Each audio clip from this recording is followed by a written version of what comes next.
नमस्ते। कृष्ण के मार्ग में आपका स्वागत है। क्या आपने कभी सोचा है कि सबसे गहरे घाव अक्सर वही लोग क्यों देते हैं जो हमारी सबसे करीब होते हैं? क्यों किसी जहरीले रिश्ते को छोड़ना गलत लगता है, लेकिन साथ रहना खुद को धीरे धीरे खत्म करने जैसा? शायद वो परिवार का कोई बड़ा सदस्य हो जो सबके सामने आपकी आलोचना करने का बहाना ढूंढता हो, या वो दोस्त जो फिक्र के मीठे शब्दों में अपना कंट्रोल छिपाए रखता है। आप खुद से सवाल करते हैं, क्या मैं ज़रूरत से ज़्यादा सोच रहा हूँ? क्या शांति बनाए रखने के लिए मुझे चुप रहना चाहिए? ज़रा कल्पना कीजिए, क्या होगा अगर आपकी सबसे बड़ी भावनात्मक लड़ाई अजनबियों के साथ नहीं, बल्कि अपनों के साथ हो, अपने ही खून, अपने ही गुरुओं और अपने ही भाइयों के साथ। आज से 5000 साल पहले द्वापर युग के बीचों बीच भगवान कृष्ण ने अर्जुन को केवल योद्धाओं के युद्ध क्षेत्र से नहीं, बल्कि जहरीले रिश्तों के चक्रव्यूह से भी पार लगाया था। वो रिश्ते जो उसके अपने परिवार के भीतर थे। आज हम जानेंगे कि कृष्ण की वो सलाह आज भी आप पर कैसे लागू होती है, चाहे आप किसी कंट्रोलिंग बुजुर्ग, धोखेबाज साथी या अहंकारी व्यक्ति से जूझ रहे हों। महाभारत में युद्ध क्षेत्र तो केवल एक बाहरी मैदान था, लेकिन असली युद्ध तो भीतर का था, आध्यात्मिक और भावनात्मक। दुश्मन केवल कवच पहने योद्धा नहीं थे, कई दुश्मन तो रिश्तों और प्रेम का नकाब पहने खड़े थे। भीष्म पितामह को देखिए, कुरुवंश के रक्षक, बुद्धिमान और पूजनीय, लेकिन उनकी वही निष्ठा उन्हें अन्याय के प्रति अंधा बना रही थी। जब द्रौपदी का अपमान हुआ तो वो चुप रहे। उन्होंने एक भ्रष्ट शासन का साथ दिया, क्योंकि उन्हें लगा कि उनका धर्म राजा की आज्ञा मानना है, न कि सच के साथ खड़े होना। उनकी नकारात्मकता बहुत सूक्ष्म और शांत थी, जो नेक इरादों की चादर में लिपटी हुई थी। फिर भी इसकी वजह से ऐसी पीड़ा पैदा हुई जिसकी गूंज पीढ़ियों तक सुनाई दी। फिर था शकुनी, चालाक, षड्यंत्रकारी और धूर्त। वो चिल्लाता नहीं था, वो फुसफुसाता था। उसने हेरफेर की, ईर्ष्या के बीज बोए और दुर्योधन के दिल में नफरत की आग भड़काई। दूसरी ओर दुर्योधन का व्यवहार बिल्कुल साफ था, अहंकारी, ईर्ष्यालु और असुरक्षित, जो अपने डर को आत्मविश्वास के मुखटे के पीछे छिपाता था। वो दूसरों को सफल होने नहीं देख सकता था। खुद को बेहतर बनाने के बजाय उसका पूरा ध्यान दूसरों को नीचे गिराने में था। अर्जुन की लड़ाई आज की हमारी लड़ाई की तरह केवल कार्यवाही के बारे में नहीं थी, वो लड़ाई थी अपनी सीमाओं के बारे में। जब अर्जुन ने इन पुरुषों को देखा तो उसे केवल दुश्मन नजर नहीं आए, उसे वो लोग नजर आए जिनके साथ वो पला बहा था। उसने अपना धनुष छोड़ दिया और कहा कि मैं इनसे नहीं लड़ सकता। अपने ही परिवार के खिलाफ शस्त्र उठाने से बेहतर है कि मैं मर जाऊं।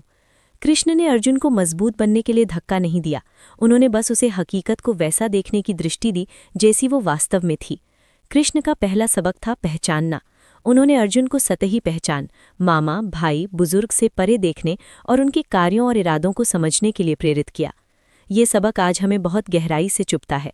जब कोई परंपरा के नाम पर लगातार आपको कमतर महसूस करता है तो वो प्यार नहीं है।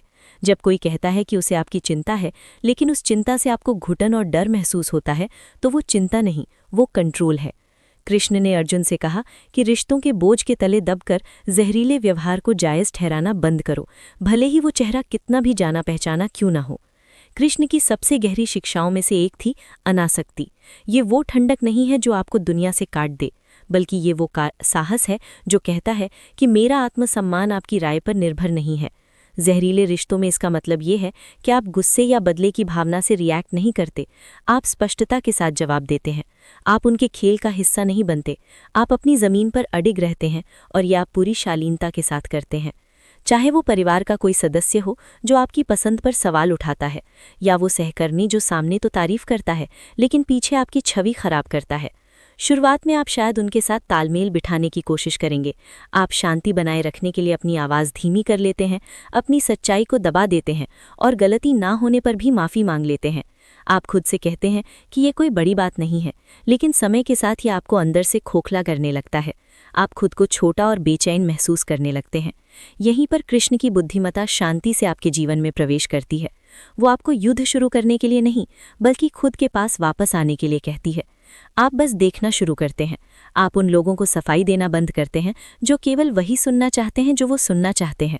आप अपनी सच्चाई सरलता और स्पष्टता से कहते हैं। आप चिल्लाते नहीं हैं, आप बस शांति से पीछे हट जाते हैं। गीता में कृष्ण नफरत की मांग नहीं करते, वो स्पष्टता की मांग करते हैं।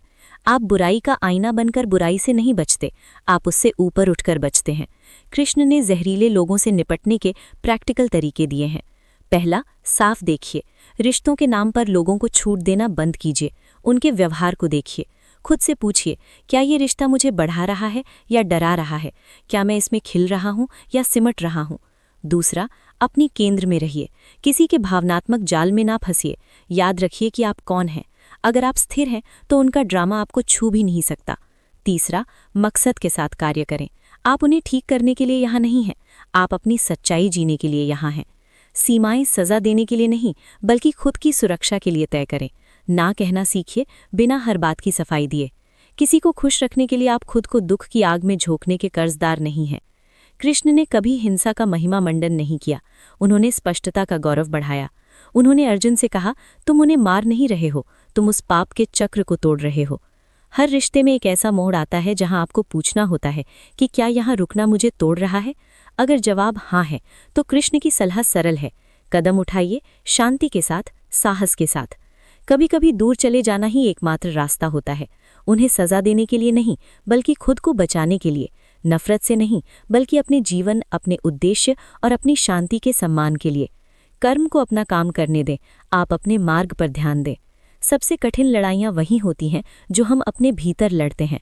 शांति बनाए रखने और अपनी शांति की रक्षा करने के बीच का संघर्ष, अपनों के प्रति वफादार रहने और खुद के प्रति ईमानदार रहने के बीच का चुनाव। अगर आप ऐसी स्थिति में फंसे हैं जहां प्यार एक दबाव बन गया है और वफादारी एक जाल, तो जान लें कि आप अकेले नहीं हैं।